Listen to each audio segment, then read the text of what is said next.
प्रेम प्रणाम प्रेमी सज्जनों, प्यारे सुंदर साथ जी। नंद घर आयो मेरे पिया, अरे नंद घर आए, नंद घर आए, नंद घर आए पिया। प्रेमी सज्जनों और प्यारे सुंदर साथ जी, ये जो ब्रह्म सृष्टियाँ बार बार दोहराती हैं कि हमारे जो प्राण प्रीतम नंद के घर आए हैं। नंद के घर आए,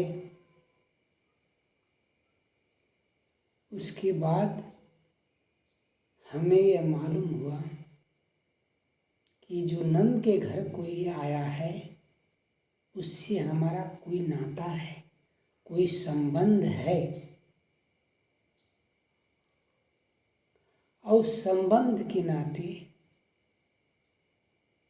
हम जहाँ कहीं भी जिस अवस्था में थे उनके पास चले आए।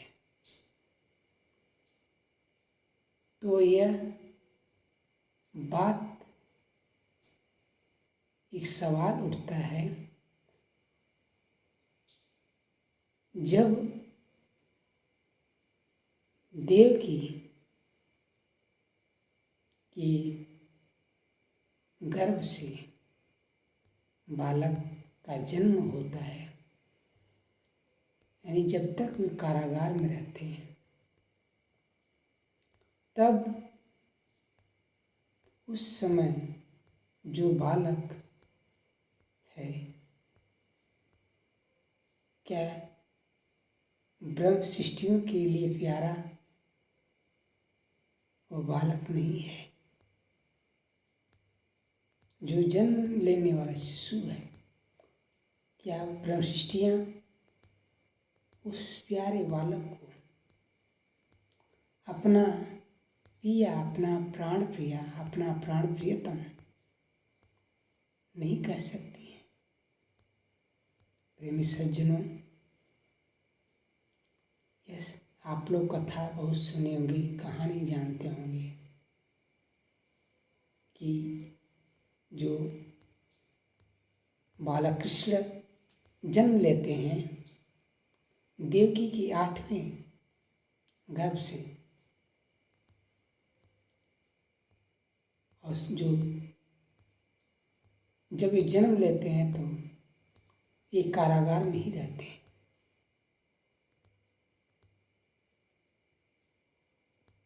और उस समय जो भी पहरेदार, जो भी चीज़ जिससे प्रतिबंधित किया गया था, सब अपने आप समाप्त हो जाता है। आकाशवाणी के जरिए वसुदेव को यह आदेश मिलता है कि आप इस शिशु को, इस बालक को यहाँ न रहने दें। इस शिशु को, इस बालक को आप नंद घर सुरक्षित पहुँचा आइए, वहाँ ले जा कर के नंद बाबा के घर रख आइए, दे दीजिए। यदि नंद बाबा के घर बालक नहीं आता, यानी कृष्ण नहीं आते, तो क्या होता? वही होता जो होने वाला है। लेकिन परमात्मा को जो लीला दिखानी है, खेल दिखाना है, जिन्होंने अपने ब्रह्म प्रियाओं के दिल में इच्छा पैदा कर रखी है कि हम तुम्हें खेल दिखाएंगे, तो खेल कैसे आगे बढ़ेगा, खेल कैसे आगे चलेगा।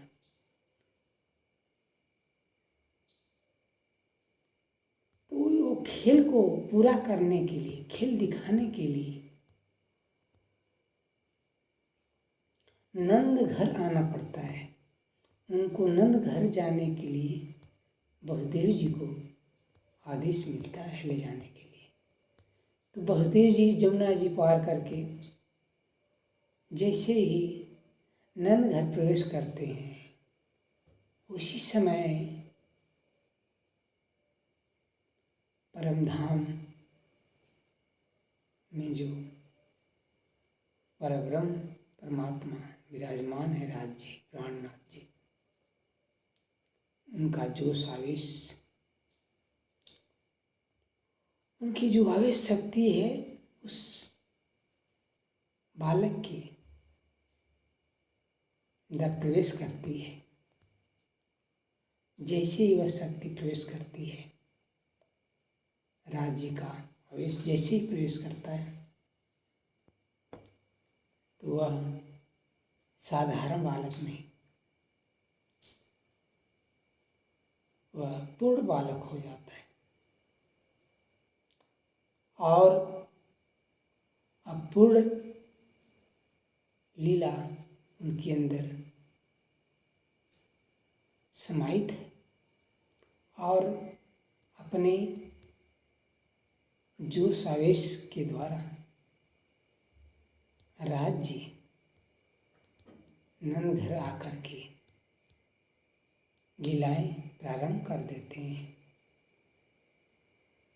और जो ब्रह्म प्रियाएं हैं, ब्रह्म स्वरूप आत्माएं हैं, उनको देखने के लिए दौड़ पड़ती हैं। उनको यह आभास हो जाता है कि कोई मेरा है जो आ गया है, मैं उनके बिना, उनको देखे बिना नहीं रह सकती। तो आत्माएं जो ब्रह्म स्वरूपा ब्रह्म सृष्टियाँ हैं, लीला देखने के लिए, राज्य का खेल देखने के लिए बालक के आसपास इर्द गिर्द बनी रहती है और अपने राज्य के जो साथ होने वाली लीलाओं का आनंद लेती हैं, एक शिशु के रूप में, एक बालक के रूप में। तो ये कृष्ण जो है, नंद घर आयो, नंद घर आयो मेरे पिया, इसलिए ब्रह्म सृष्टियाँ कहती हैं कि जो नंद के घर आया हुआ बालक है, जो नंद के घर आया है, वही मेरा प्राण प्रियतम है। बाकी कौन कृष्ण, कहाँ का, यह मुझे नहीं मालूम। सिर्फ नंद के घर जो आया है बालक, वही मेरा प्राण प्रियतम है। उसी से मेरा अटूट संबंध है, अनोखा संबंध है, प्यारा संबंध है, जो संबंध कभी भी छिड़ होने वाला नहीं है। प्रेम प्रणाम, प्रेम सजन, प्यारे सुंदर से प्रेम प्रणाम।